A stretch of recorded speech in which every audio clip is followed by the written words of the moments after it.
And we want to continue thinking today about the Christian home. हम उस मसीह घर के बारे में सोचना जारी रखना चाहते हैं। We first thought of husband-wife relationships in our first two studies. पहले दो अध्ययनों में हमने पति पत्नी के रिश्तों पर विचार किया। In our last study we thought about bringing up children. और अपने पिछले अध्ययन में हमने बच्चों के पालन पोषण पर विचार किया। This is a very important area and we want to think about it a little more today. यह एक बहुत ही महत्वपूर्ण क्षेत्र है और हमें आज इस पर थोड़ा और विचार करने की जरूरत है। We want to look today at the one commandment that God gives children. आइए अब हम उस एक आज्ञा पर नजर डालें जो परमेश्वर ने बच्चों को दी है। Do you know that God gave Adam and Eve only one commandment? क्या आप जानते हैं कि परमेश्वर ने आदम और हव्वा को केवल एक ही आज्ञा दी थी? You all know about the 10 commandments that Moses gave to the Israelites. आप सब उन 10 आज्ञाओं के विषय में जानते हैं जो मूसा ने इजरायलियों को दी थी। But God gave Adam and Eve only one commandment. परंतु परमेश्वर ने आदम और हव्वा को केवल एक ही आज्ञा दी थी। And they disobeyed that and brought chaos into the world, into their home, into their mutual relationships. और उन्होंने उस एक आज्ञा का उल्लंघन किया, परिणाम स्वरूप उन्होंने दुनिया में, अपने घर में, अपने आपसी रिश्ते में अशांति ला दी। Their first child that was born to them grew up to be a murderer, killing their second child. और उनका जो पहला बच्चा पैदा हुआ वो बड़ा होकर हत्यारा बन गया, जिसने उनके दूसरे बच्चे को मार It डाला। was tragic.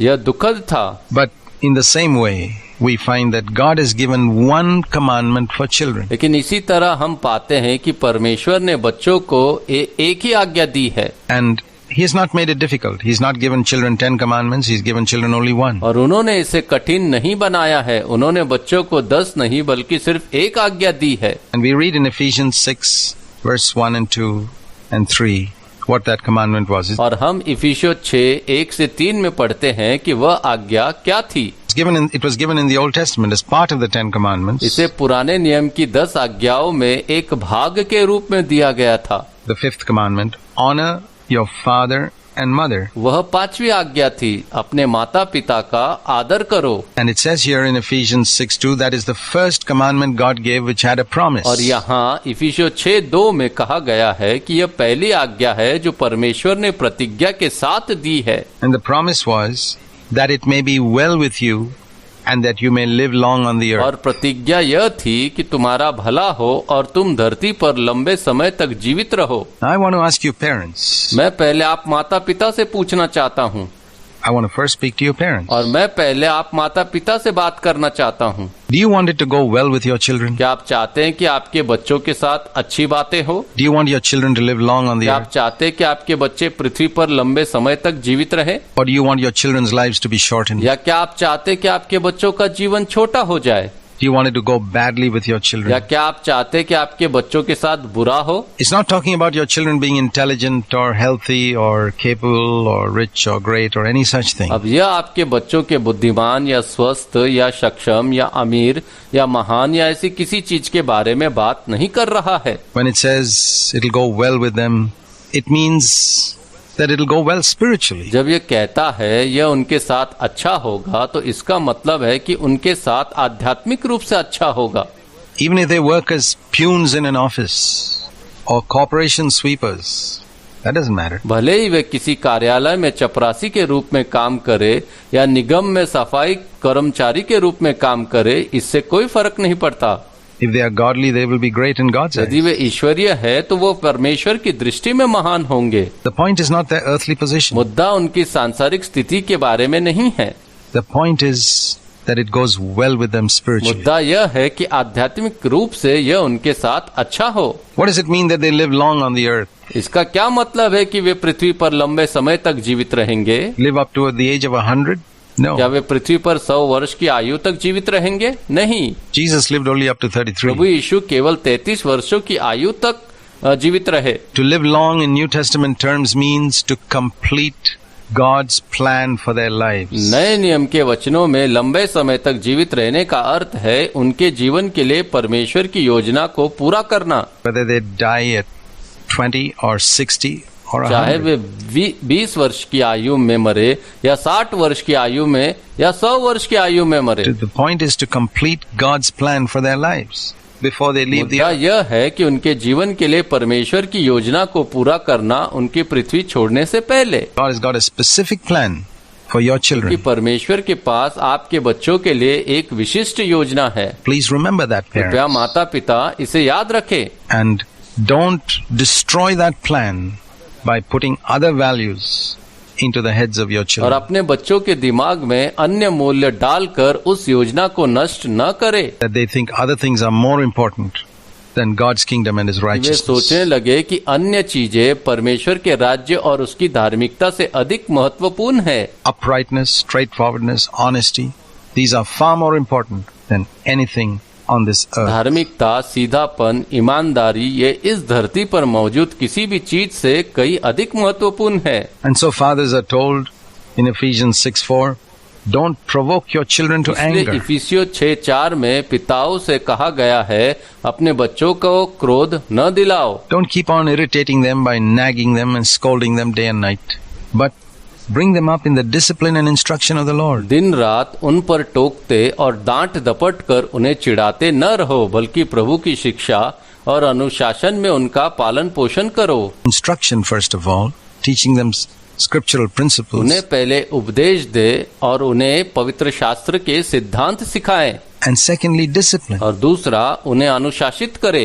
We need to punish our children because the Bible says in Proverbs 22 and verse 15, foolishness is bound up in the heart of a child, but the rod of discipline will remove it far from him. हमें अपने बच्चों को दंड देने की आवश्यकता है, क्योंकि बाइबल नीति वचन 22:15 में कहती है, मूर्खता बालक के मन में बंधी होती है, परंतु अनुशासन की छड़ी उससे दूर कर देती है। Every child is born into the world with foolishness bound up in his heart. दुनिया में हर बच्चा अपने दिल में मूर्खता लेकर पैदा होता है। It doesn't matter whose child it इससे कोई is, फर्क नहीं पड़ता कि यह किसका बच्चा है, whether it's an atheist child or a God-fearing Christian couple's चाहे वो child. नास्तिक का बच्चा हो या ईश्वर से डरने वाले मसीह जोड़े का बच्चा हो। They both are born with the same flesh and the same old man that has a tendency to sin. वे दोनों एक ही शरीर और एक ही पुराने मनुष्यत्व के साथ पैदा होते हैं, जिनमें पाप करने की प्रवृत्ति होती है। Foolishness is bound up in their heart. उनके हृदय में मूर्खता भरी हुई है। How can this atheist child and this God-fearing couple's child have that foolishness driven out of their heart? नास्तिक के बच्चे और इस ईश्वर से डरने वाले जोड़े के बच्चे के दिल से वह मूर्खता कैसे निकल सकती है? Only one way, the rod of एक ही discipline. रास्ता है, अनुशासन की छड़ी, There is no other way. और कोई रास्ता नहीं है। And parents who do not use the rod are not going to bring up their children in a godly way. जो माता पिता छड़ी का प्रयोग नहीं करते, वे अपने बच्चों का पालन पोषण ईश्वरीय तरीके से नहीं कर सकते।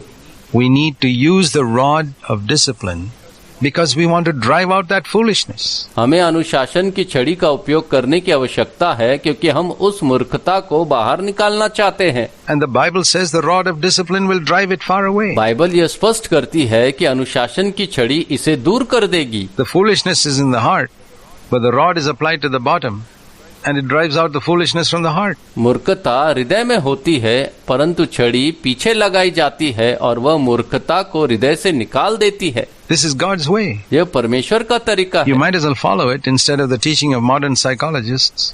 आप आधुनिक मनोवैज्ञानिक की शिक्षाओं के बजाय इसका अनुसरण कर सकते हैं। All these techniques that modern psychologists teach. See what is happening in the Western world today.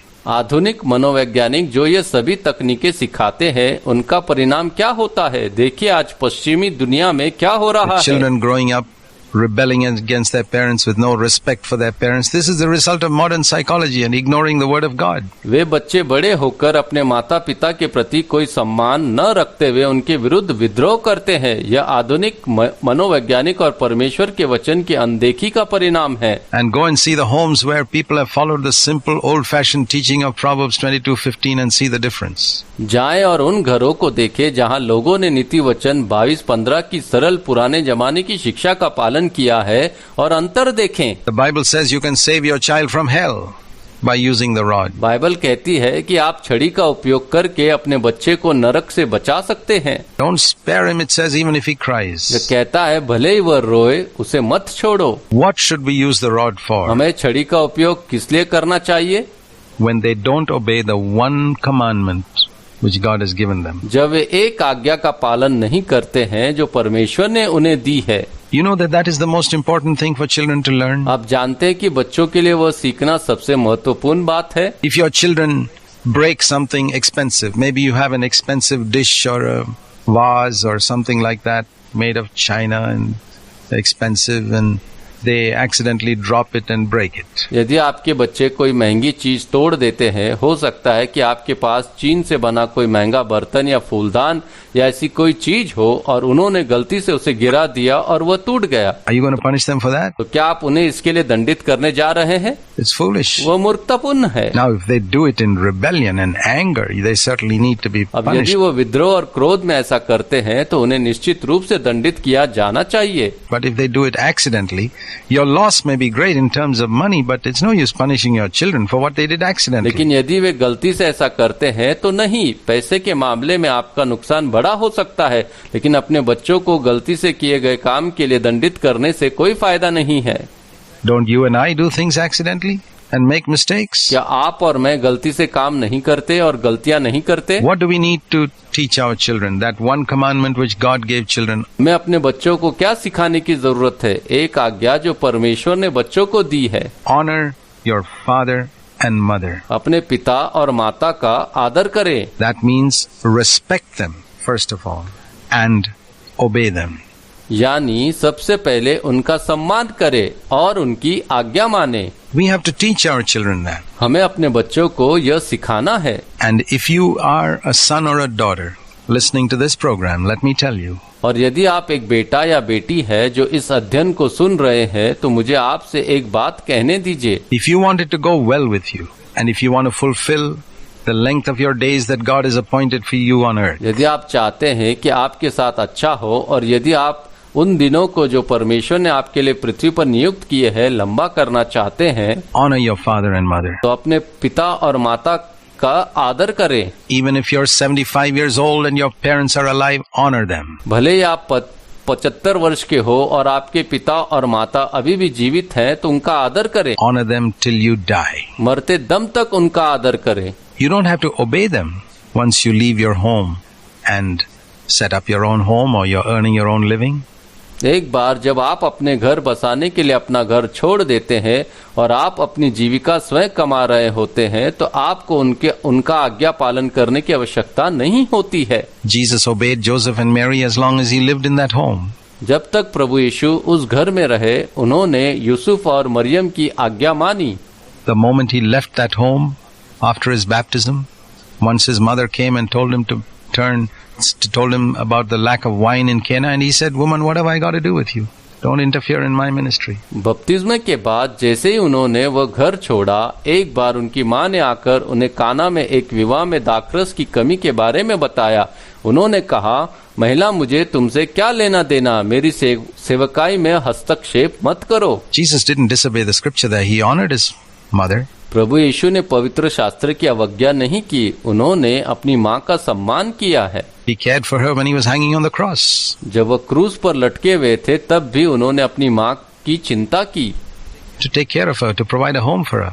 उसके लिए घर उपलब्ध कराने के लिए कहकर, But he did not listen to her once he left the home. लेकिन घर छोड़ने के बाद उन्होंने उनकी मां की बात नहीं सुनी। But as long as you're living at home, under your parents' authority, the command for you is obey your parents. Do what they say. लेकिन जब तक आप अपने माता पिता के अधीन घर में रह रहे हैं, आपके लिए आज्ञा यह है कि अपने माता पिता की आज्ञा का पालन करें। Unless they tell you to disobey the word of God in some area, then you have to obey God and say we ought to obey God rather than men, like the Apostle Peter said in Acts of the Apostles chapter 5 verse 29 and 32. वे जो कहे वही करो, जब तक कि वे तुम्हें किसी क्षेत्र में परमेश्वर के वचन की अवज्ञा करने के लिए न कहे, फिर आपको परमेश्वर की आज्ञा माननी होगी और कहना होगा, हमें मनुष्य की उपेक्षा परमेश्वर की आज्ञा माननी है। ठीक वैसे ही जैसे प्रेरित पतरस ने प्रेरितों के काम 5:29 से 32 में कहा था। But in every other area, you must obey them. परंतु अन्य सभी क्षेत्रों में आपको उनकी बात माननी होगी। But honoring them must be true throughout your life. लेकिन उनका आदर करना आपके जीवन भर में सत्य होना चाहिए। Even when you leave your home, respecting them, never speaking evil about them. यहाँ तक कि जब आप अपना घर छोड़ दे, उनका आदर करना, उनके बारे में कभी बुरा न बोलना। You may see many weaknesses in your parents. Hide it. आपको अपने माता पिता में कई कमजोरियां नजर आ सकती है, उन्हें छिपाएं। Do you know why Noah's son Ham was cursed? क्या आप जानते हैं कि नूह के बेटे हाम को श्राप क्यों दिया गया था? You know why? आप जानते हैं क्यों? When he saw his father's nakedness, instead of hiding it, he went and spoke to others about it. जब उसने अपने पिता का नंगापन देखा तो उसे छिपाने की बजाय उसने जाकर दूसरे से इसके बारे में बात की। Do you speak about your father's weaknesses, which you have seen at home, or your mother's weaknesses? क्या आप अपने पिता की कमजोरियों के बारे में बात करते हैं जो आपने घर पर देखी है, या अपनी माँ की कमजोरियों के बारे में? There'll be a curse on you, like there was on Ham. इसीलिए जैसा हाम पर पड़ा वैसा ही तुम पर भी शाप पड़ेगा। Get rid of that habit. उस आदत से छुटकारा पाओ। Why do you need to expose your father's weakness and mother's weakness to other people? आपको अपने माता पिता की कमजोरी क्यों उजागर करनी चाहिए? If you want, pray for them. यदि आप चाहे तो उनके लिए प्रार्थना करें, But keep it hidden. Unless you're seeking for advice from some godly brother to whom you go and share this as a problem you're facing, then it is all right. इसे छिपा कर रखे जब तक कि आप किसी ईश्वरीय भाई से सलाह न मांग रहे हो, जिसके पास आप जाते हैं और साझा करते हैं। यदि आप किसी समस्या का सामना कर रहे हैं तो यह ठीक है, Because that godly brother may need to know your problem in order to help you. क्योंकि आपकी मदद करने के लिए उस ईश्वरीय भाई को आपकी समस्या जानने की आवश्यकता हो सकती है। That's the only situation in which you should reveal the way your father or mother are behaving, which may not be godly. यही एकमात्र स्थिति है जिसमें आपको यह प्रकट करना चाहिए कि आपके पिता और माता किस प्रकार व्यवहार कर रहे हैं, जो कि ईश्वरीय नहीं हो सकता है। But to talk about them as gossip will bring the judgment of God upon your life. परंतु उनके बारे में चुगली के रूप में बात करना आपके जीवन पर परमेश्वर का न्याय लाएगा, Because you're not honoring them. क्योंकि आप उनका आदर नहीं कर रहे हैं। This is so important. यह बहुत महत्वपूर्ण है।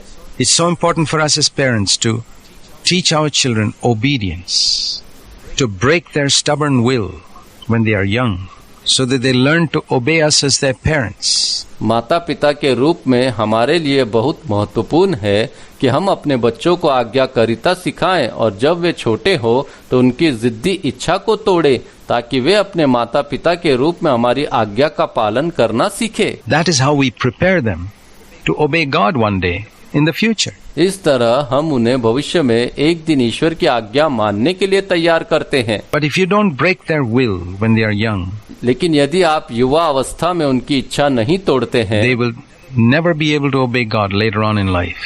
तो वे जीवन में बाद में कभी भी परमेश्वर की आज्ञा का पालन नहीं कर पाएंगे। It'll have to be a miracle. It does happen in some cases. God is great. यह तो चमत्कार ही होगा, कुछ मामलों में ऐसा होता है क्योंकि परमेश्वर महान है। But it's our responsibility as parents to do it early in life. लेकिन माता पिता होने के नाते यह हमारी जिम्मेदारी है कि हम इसे जीवन की शुरुआत में ही करें। When shall we start punishing them, correcting them? As soon as they are able to understand. हम उन्हें कब सजा देना और सुधारना शुरू करना है? जैसे ही उन्हें समझ आने लगे। If they can understand what you're saying when they are 1 year old or 1.5 years old, that's the time to start punishing them if they disobey. यदि वे 1 वर्ष या 1.5 वर्ष के होने पर समझ सकते हैं कि आप क्या कर रहे हैं, तो यही समय है कि यदि वे अवज्ञा करते हैं तो उन्हें दंडित करना शुरू करें। And the earlier you start, the sooner you can finish. आप जितनी जल्दी शुरुआत करेंगे उतनी जल्दी आप खत्म कर सकते हैं। By the time a child is 13 years old, there should be no more need to use the rod on that child anymore if you started when the child was 1. जब बच्चा 13 वर्ष या उससे अधिक का हो जाता है, तब तक उस बच्चे पर छड़ी का उपयोग करने की कोई आवश्यकता नहीं होनी चाहिए, यदि आपने तब शुरू किया जब बच्चा लगभग 1 वर्ष का था। And if you did it in the fear of God and wholeheartedly, और यदि आपने इसे परमेश्वर के भय में किया हो और पूरे दिल से किया हो। but if you were careless then you have a problem on your hands when your child is a teenager. लेकिन यदि आप लापरवाह है तो आपके बच्चे के किशोर होने पर आपको उससे परेशानी हो सकती है। He does not know how to speak respectfully. वह आदर पूर्वक बात करना नहीं जानता। He does not know how to obey you. He doesn't know how to obey God. वह नहीं जानता कि आपकी बात कैसे मानी जाए। वह नहीं जानेगा कि परमेश्वर की आज्ञा कैसे मानी जाए। This is the tragedy in many Christian homes. What shall we do? कई मसीह घरों में यही त्रासदी है। हम क्या करें? Repent. मन फिराव Say, करो। Lord, have mercy on us. कहो, हे प्रभु हम पर दया करो। And those whose children are still in that early stages, not yet teenagers, do what Scripture says. और जिनके बच्चे अभी प्रारंभिक अवस्था में है, किशोर नहीं हुए हैं, तो वही करे जो पवित्र शास्त्र कहता है। Bring them up in the fear of God. परमेश्वर के भय में उनका पालन पोषण करें। Teach them to fear God. उन्हें परमेश्वर का भय मानना सिखाएं। And the greatest thing you can do as husband and wife is be united. पति पत्नी के रूप में सबसे बड़ी चीज जो आप कर सकते हैं वह है एकजुट रहना। Don't be divided in the punishment of your अपने children. बच्चों को सजा देने में विभाजित न हो। Be united in following Scripture. एक होकर पवित्र शास्त्र का पालन करें। When husband and wife are divided, it brings chaos into the home. जब पति पत्नी अलग हो जाते हैं तो इससे घर में अशांति आ जाती है। It opens the door for the devil to come right in and destroy your children. ये शैतान के सीधे अंदर आने और आपके बच्चों को नष्ट करने का द्वार खोलता है। Be united and the devil will find no gap between you to come through and attack your children. एकजुट रहे और शैतान को आपके बीच कोई दरार न डालने दे ताकि वह आपके बीच आकर आपके बच्चों पर हमला न कर सके। And be a good example. और एक अच्छा उदाहरण बने। Don't tell your children to do what you can't do yourself. अपने बच्चों को वह करने के लिए न कहे जो आप स्वयं नहीं कर सकते। Be a good example. एक अच्छा उदाहरण बने। Be united, father and mother. पिता और माता एकजुट रहे And be a good example. और एक अच्छा उदाहरण बने। And from such a life, God will be able to lead your children in godly paths. और ऐसे जीवन से परमेश्वर आपके बच्चों को ईश्वरीय मार्ग पर ले जा सकेंगे। One last thing. Parents, pray for your children by name every day.